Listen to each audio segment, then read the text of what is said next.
Hi, friends. Welcome back to Living Well Disabled. This is my second installment in my first channel.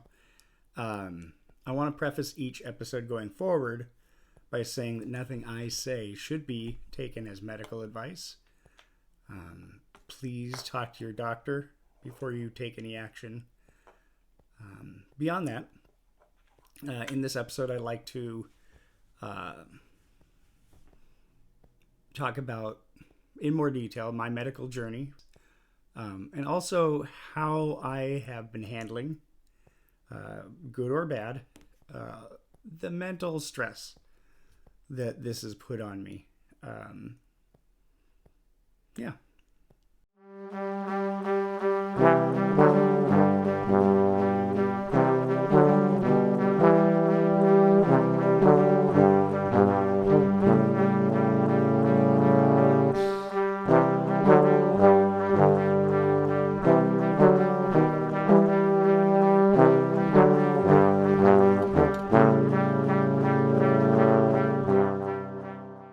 Okay. So as far as my medical journey, when I was young, I had a bad case of pneumonia. I think I was 2. I believe so. Really bad coughing. Ended up scarring my trachea and causing a diminished lung capacity. So I was on a preventable inhaler for a good chunk of my life, up until I was like 10, 11 maybe. At some point I stopped for a bit. My lungs were never super strong, but they got better. And then around 15, I had gotten a really bad flu, and because I had previous pneumonia and it had caused problems, I was taken into the doctor and they did a chest x-ray. And because I was underage, they didn't let me know right away. But what they had seen was my aorta was about 5 times the size it should have been for a person my age, or height, body mass, what have you. And so I think it was about 2 months later, I was in the hospital for open heart surgery. That was my first big medical thing. They went in, they replaced my aorta, or the ascending aorta, so between the valve and the arch. That's where the aneurysm was. Oh, did I mention it was an aneurysm? That's why it was larger.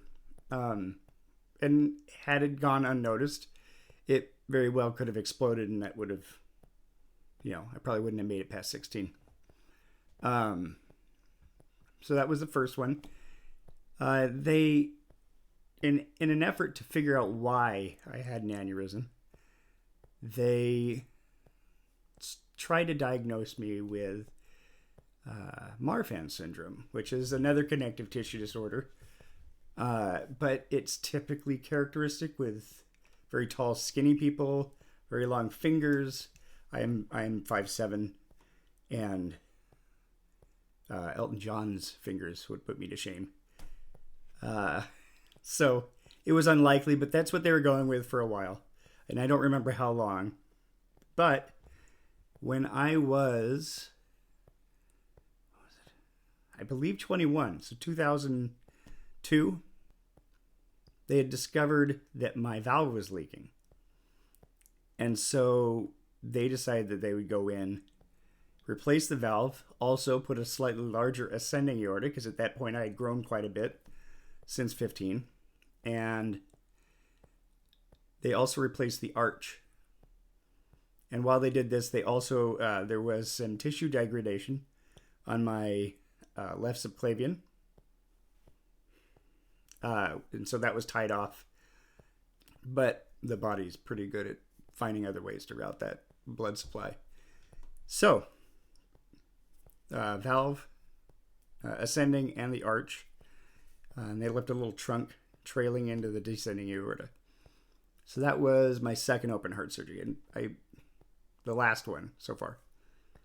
And that was good. I was I was living with that for quite a while. I had a dissection in my descending aorta, and then shortly after they discovered that, a little higher up, just below the arch, I had an aneurysm. So I had two things going on in my descending aorta. And those were, I don't want to say mild, but it was something they could watch, especially with heart surgery or serious things like that. Medical advancements happening fairly rapidly. And so the longer they can put something off, the more likely it is that some new technology will be able to help your situation better than what's currently, so as long as you're not in danger. I guess the big danger for me was because my tissues were weak, because of the connective tissue disorder, I could have been jarred, sports, what have you, and that might cause a rupture. There was a remote chance, but I was, limited on how much I could lift. Okay, 15 years. And then I had the dissection and aneurysm really couldn't be ignored anymore. But at that point, because of the dissection was along the spot, so your aorta supplies blood to the spine, the dissection had kind of cut that blood supply off to the spine. And so the spine had found, or cord had found other ways to get that blood. So my thoracic surgeon, Dr. Eric Kirker, was able to put a stent, or as it were, and bypassed the dissection. So basically I don't know if it's Dacron, but a mesh tube, really tiny, through my artery in my groin, right up there, and expanded that out. And that bypassed both the aneurysm up top and the dissection down the center of the descending aorta. And that wasn't open heart, so, but it was fairly significant, much quicker recovery. I think I was in the hospital for like 2 days. Whereas my last open heart surgery, I think I was in the hospital for about 11 days after the surgery, after a 14-hour surgery, which my doctor, Dr. Miller, down in Stanford University, wore cowboy boots. He always wears cowboy boots in all of his surgeries. But great surgeon. And so after that, I had gotten my mitral valve is actually prolapsed. All sorts of things are going wrong. And there is a procedure. It's minimally invasive. They go up through an artery and then they break through the wall into where the mitral valve is. So there's passive and active valves in your heart. The mitral valve is one of the active ones. And so it's leaking quite a bit. And so they go in there and they put a little clip on, try to close it up. So not the whole thing, but make it smaller. And that didn't work. They did put the clip in, but it really didn't improve anything. So that was like technically my last cardiovascular procedure. And back in my second open heart, that's when they decided to go with EDS, Ehlers-Danlos syndrome. And then eventually they started treating me as if I had Loeys Dietz. It's not as hereditary. So a lot of people, I believe like myself, it's a gene mutation. So just lucky me. And so that's what they've been operating under. I did have genetic testing done. It's not actually Loeys Dietz, but all of my symptoms present as. So it's just until they figure something else out, that's what they're operating under. So that's about it for the heart-related stuff. About 15 years ago, my breathing started to decline. Minimal, uncomfortable. I couldn't exercise as much as I used to. But about 5 years ago, it started getting much worse. And part of this is due to the mitral valve leak. It's basically, it's not pumping all of the oxygenated blood that my lungs are producing to the rest of my body. And that contributes to my breathing issues. But the lungs themselves, I want to say 4 years ago, I was diagnosed with emphysema. Basically, that's the tissue dying. And so the less working tissue you have, the less oxygen it can absorb in. Unfortunately, that also means that you can absorb more CO2, which works against you. Again, not a doctor, but I am on a fair amount of medications. I'm on metoprolol.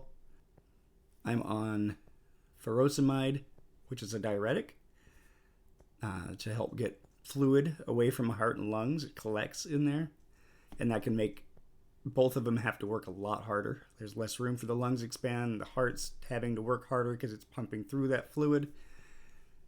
Also spironolactone, which is a fairly recent one. I'm doing that for my diuretics as well. I'm on 2 maintenance inhalers, Spiriva and Symbicort. And then, of course, I use just straight albuterol as a rescue-ish inhaler, little boost. And a number of other medications that are usually heart-related. So I've been on warfarin ever since since they put the valve in, so 21. I've been on warfarin since then, a blood thinner. I also taken baby aspirin every day. I'm currently taking potassium tablets because of the amount of diuretics I'm on. And also sertraline, or Zoloft, as it were. And I'll get to that later. But there's a fair amount of pills I take every day. I take the diuretics twice a day. And they help. They really do. It's just slowly sinking. So for the most part, that's my procedures. I mean, there's dental stuff, and I've had a hernia before, and this, that, and the other. But as far as my major things, it's been my heart and my lungs. I did have a wedge biopsy, which I'd never heard the term before. It's basically they cut a little wedge off the bottom of your lung to analyze the tissue, and that's when I was diagnosed with emphysema after they did that biopsy. They go in from the side, minimally invasive. I think I was in the it was outpatient. I don't even think it was overnight. But yeah, so that's as far as my medical stuff. It's been quite a journey for you too. That's about it, unless I'm forgetting something, and I'll add it to the next video. That's been my journey. I enjoy the hospital. I don't know what's wrong with me. I feel like I'm the only one. Room service, friends coming in and visiting you every now and then. Yeah, sure, they might stab you with a needle, but, that's a small price to pay for conversation when you're sitting by yourself. And the food's really not that bad. But I know that's very traumatic for some people to not have your family there, especially when I've been in the hospital almost 4 times a year for the last 3 years. COVID made it difficult, especially when people couldn't visit, although I am lucky enough to have a phone that I can FaceTime, so I can reach out to people pretty much whenever I want. But it's not always been easy. I'm not really scared by procedures anymore. I've kind of taken an attitude that it has to happen. And really with life, you either move forward or you just stop. You only have 2 options. And that's not much of a consolation for people that are clinically depressed or just very depressed because of a situation they're currently in, you can't have that presence of mind to have that mentality. But if you do have that mentality for a long enough time, at least that part of it doesn't affect you the same way. You're still affected. Everything that happens to you affects you. And it depends on if you're bottling it up or finding some other outlet to deal with it. But everything will affect you. As far as mental, or how I've been dealing with this mentally, like I said, I suspect I might be bottling a little bit of it up. I've always had a fairly positive outlook with my medical, and part of it is an apathy. I know I'm not picking the right word, but it's kind of accepting that whatever's going to happen is going to happen. And it comes back to that whole, you either move forward or you stop. Stopping's not great. You're just giving up. But I understand that I've been there, and I know other people that have been impacted by their illnesses even longer than I have, and not in pleasant ways. Of course, are they ever really pleasant? But as far as mental health, I have been to a fair amount of counseling, psychologists, psychiatrists, nurse practitioners, and I fully endorse seeking outside help beyond friends and family. One, they're not trained for that. And you can confide in people, don't not. And two, while it's a good idea to confide in people, if you're constantly telling someone all your problems, and they want to listen, they want to help, and so they will listen and they will try to help you. But if you're constantly giving someone bad news, it will wear on them, and it will significantly alter your relationship with that person. Eventually, it's inevitable. No matter how strong people are, it will shape the way they interact with you or the way they see you or what have you. Now, a professional knows why you're coming in. They're mentally prepared to separate themselves from you. Not that they're not sympathetic, but they're not empathetic. And that's part of the reason why they can do their job. They also have the tools and the training. It's typically not a good idea to rely solely on friends and family to help diagnose you or fix you, because it's just probably not going to happen. Now, I will say, I'm going to leave a couple links to a government website, and I think the other one's Psychology Today. You can get really good help through these things, either phone support or video or in-person therapy, either from a psychiatrist or psychologist or nurse practitioner or whatever. And if it doesn't work out, you can always get someone new. Some help is better than no help, especially if you're in crisis or you've been dealing with something for a long time and you've put it off, because it's difficult to find support. And, it's good to just take the plunge with mental health. You can also talk to your primary care physician, your GP, whatever, your family doctor. They can set you up typically either with a psychiatrist or psychologist, therapist, whatever, that works with their clinic, or some sort of outside help. They should always be able to help you with that. And beyond that, don't hide your problems from people. You should still confide in people, because you don't want, the worst thing is dealing with something and then feeling like you're alone in that thing. Like I said, people want to help. It's never good to be quiet about those things. I hesitate to bring it up, but we have set up a fundraising campaign.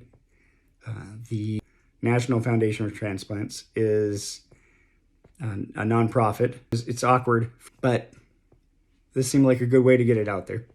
Or I've also set up a Caring Bridge account. And that's basically like if you're not familiar with it, is an online journal kind of thing where you just get updates. You can read what's happening to me, where I am in my journey.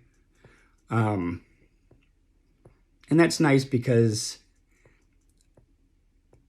in a different situation, my parents or friends would have to individually explain to people when they called or texted what was happening. So this is nice.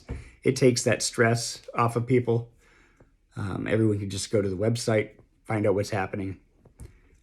So I'll have a link to the fundraising page and the Caring Bridge page.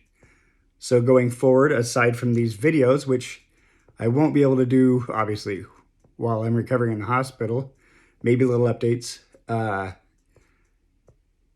you'll be able to get more consistent updates about what's happening with me. If anyone has any questions or ideas for content, because I know I'll miss stuff and I want to answer questions, go ahead and leave it in the comments. I do read the comments. I mean, until I'm, super famous and wealthy, I don't see any reason why I can't reply to the comments. I'll never stop trying. But yeah, thanks for watching. Appreciate it.